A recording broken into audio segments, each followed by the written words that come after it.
अस्सलामुअलैकुम students, welcome to our YouTube channel Zeeshi study portal. तो आज हम डिस्कस कर रहे हैं जी solution of Dawood Shahid assignment में चैप्टर नंबर 3 जो एवरेज एंड डिस्पर्शन वाला है। बहुत ही ज़्यादा इंपॉर्टेंट चैप्टर है, 15 से 20 MCQs इससे आने हैं। चलिए जी स्टार्ट करते हैं 201 क्वेश्चन से। तो the lower quartile of and median of a normal distribution are 20 and 40 point upper quartile. यार सिंपल सी बात है, लोअर क्वार्टाइल अपर क्वार्टाइल एक Q1 होता है n+1/4, Q3 होता है 3 into n+1 bracket of over 4। तो इस तरह से आप अब मीडियन भी फाइंड कर लेना है n+1/2 से। तो आप अपर क्वार्टाइल भी, तीनों के फार्मूले मैंने आपको बता दिए हैं, जो आपको डाटा दिया वो पुट करके आप अपर क्वार्टाइल भी निकाल सकते हो।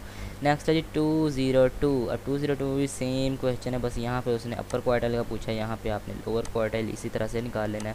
नेक्स्ट है 203 for a data set median is 49.27 and Q1 and Q2 are, sorry यहाँ पे गलती है जी, Q2 नहीं आना Q3 आना है, 37.21 and 61.33 respectively. Determine if they are.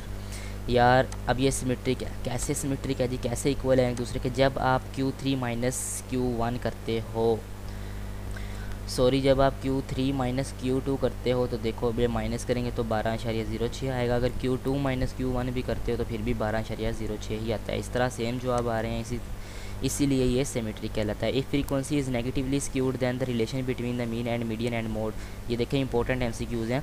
अगर वो कहता है फ्रीक्वेंसी आपकी नेगेटिवली स्क्यूड हो तो फिर रिलेशन कैसा होगा मीन मीडियन मोड का? तो वो लेस होंगे, mean median and mode, mean less than median, median less than mode होगा। और अगर इसी तरह से ये पॉजिटिवली स्क्यूड आ जाए तो फिर आपका mean greater than median greater than mode होगा, ठीक है। और अगर सिमेट्रिक हो तो फिर ये होगा mean is equal to median is equal to mode. Next है performance of 2 randomly selected player is given below, player A and player B. Performance of which player is more consistent. यार जिसकी coefficient of variation जिसका कम होगा ना वो ज़्यादा more consistent होता है, और जिसकी कम होगी वो मोस्ट कंसिस्टेंट होता है, और जिसकी कोफिशिएंट ऑफ वेरिएशन ज़्यादा होगी वो मोस्ट इनकंसिस्टेंट होता है। तो मैंने तो ये करके देखा है, आप भी इसकी कोफिशिएंट ऑफ वेरिएशन निकालें। कोफिशिएंट ऑफ वेरिएशन का फार्मूला होता है standard deviation over mean multiply by 100।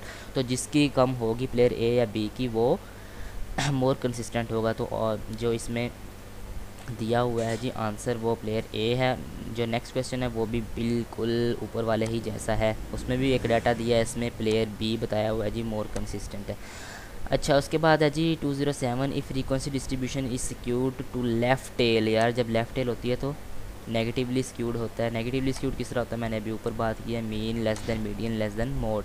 अब इस तरह से अगर राइट टेल हो यानी पॉजिटिवली स्क्यूड हो तो फिर mean greater than median greater than mode होगा। और फिर है जी 209। In frequency distribution is symmetrical. Symmetrical होंगे तो तीनों इक्वल होंगे, mean is equal to median is equal to mode.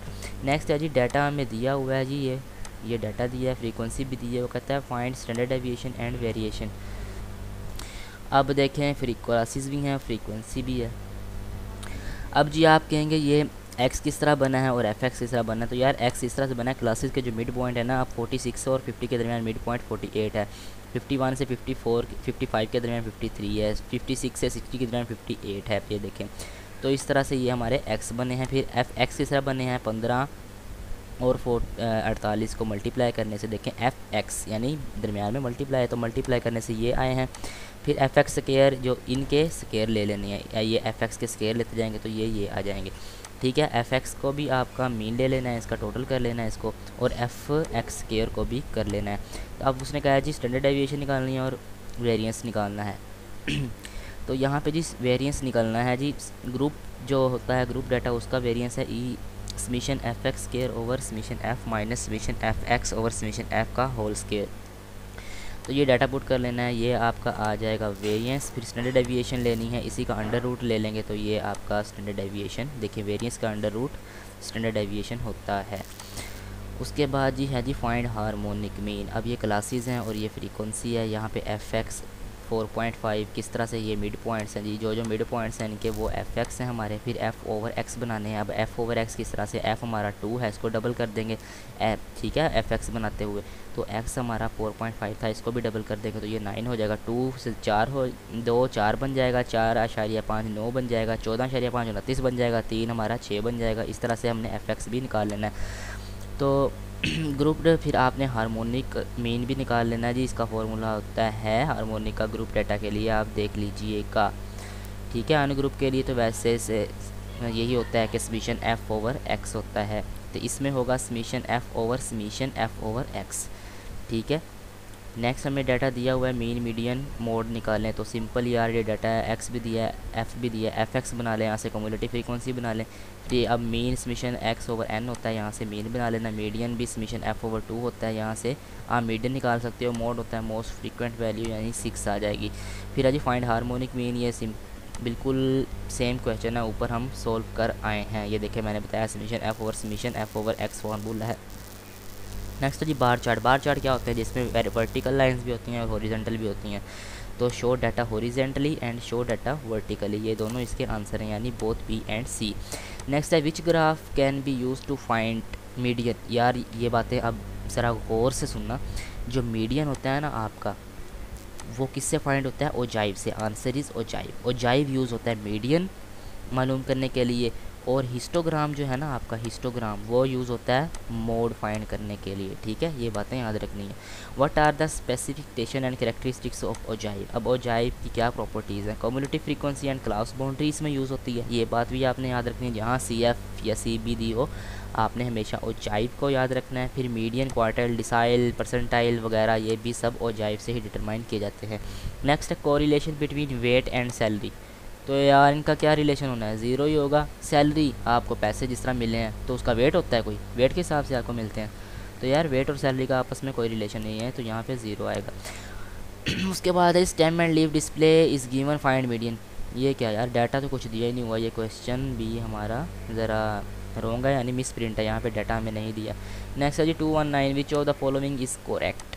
A distribution having mean ये, स्टैंडर्ड डेविएशन ये, sigma is showing high steepness. No यार, ये स्टीपनेस नहीं होती, इसमें स्टीपनेस ज़ीरो होती है, ठीक है। फिर a distribution having mean and standard deviation is equal to 2, yes ये हाई डिस्पर्शन है, ये आपका जो है वो आंसर है इसका, ठीक है। अब जो अ डिस्ट्रीब्यूशन हैविंग मीन ये 1/2 शो लो स्टीपनेस, नहीं ये हाई स्टीपनेस रखती है, ठीक है। तो आपका आंसर है जी हाई डिस्पर्शन वाला। स्टैंडर्ड डेविएशन जब 2 होती है तो वो हाई डिस्पर्शन को शो करती है। नेक्स्ट है जी फॉलोइंग डाटा आपको दिया गया है, और वो कहता है if all values are increase by 20% then what will be the revised mean and standard deviation. आपके ओरिजिनल मीन जो ओरिजिनल स्टैंडर्ड डेविएशन दी गई हैं उसमें वैल्यूज़ 20% तक इंक्रीज़ हुई हैं, उसके बाद आपका न्यू मीन और न्यू स्टैंडर्ड डेविएशन क्या होगा, आइए देखते हैं।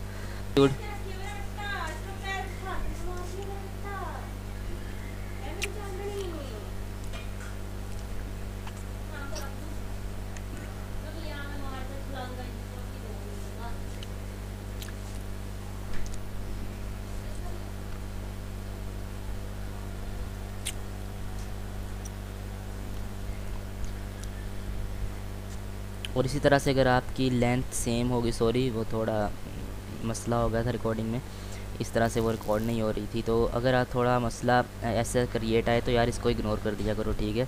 अगर वो सेम हो जाएंगी आपकी बॉक्सेस की जो लेंथ है, फिर वो सिमेट्रिकल होता है। फिर है जी mean of 38 values is 62, mean of first 10 values आपका 57 है। फिर आपने रिमेनिंग 28 वैल्यूज़ का फाइंड करना है, क्योंकि 10 का तो हमें दे दिया, टोटल 38 है, तो रिमेनिंग में हमारी 28 बच जाती हैं। तो वेटेड मीन है जी, आपने यहाँ पे फार्मूला लगा लेना है कॉम्बाइंड मीन का, n1 x1। तो n1 आपका कितना है, यहाँ पे 10 है, x आपका मीन जो दिया है वो 57 है, फिर आपका n2 28 है, आपने सेकंड मीन फाइंड करना है जो बाकी वैल्यूज़ का है, तो आप मीन फाइंड कर लीजिएगा, ये आ जाएगा। नेक्स्ट है जी 2 to 5 फॉलोइंग डाटा आपको दिया गया है, फाइंड कोफिशिएंट ऑफ वेरिएशन। तो मैं पहले भी बता चुका हूँ, कोफिशिएंट ऑफ वेरिएशन का formula standard deviation over mean multiply by 100। इस तरह से आपको यहाँ पे जो डाटा दिया है इसका पहले मीन ले लेना है, आपने सबको ऐड करके क्वांटिटी पे डिवाइड कर देंगे तो मीन आ जाएगा। फिर स्टैंडर्ड डेविएशन भी निकाल लें, तो standard deviation over mean multiply by 100। अब इसमें स्टैंडर्ड डेविएशन 2.45 है, आपका मीन आता है जी 5.4, मल्टीप्लाई 100 से कर देंगे तो आपके पास कोफिशिएंट ऑफ वेरिएशन जो परसेंटेज है यानी 41.57 आ जाएगा। तो गाइज़ ये हमारा लेक्चर है, आप लोगों से रिक्वेस्ट है जी कंप्लीट वीडियोज़ देखा करें, ठीक है, और नेक्स्ट भी शेयर किया करें और चैनल को जल्दी से सब्सक्राइब कर लें, ठीक है जी। अल्लाह हाफिज़।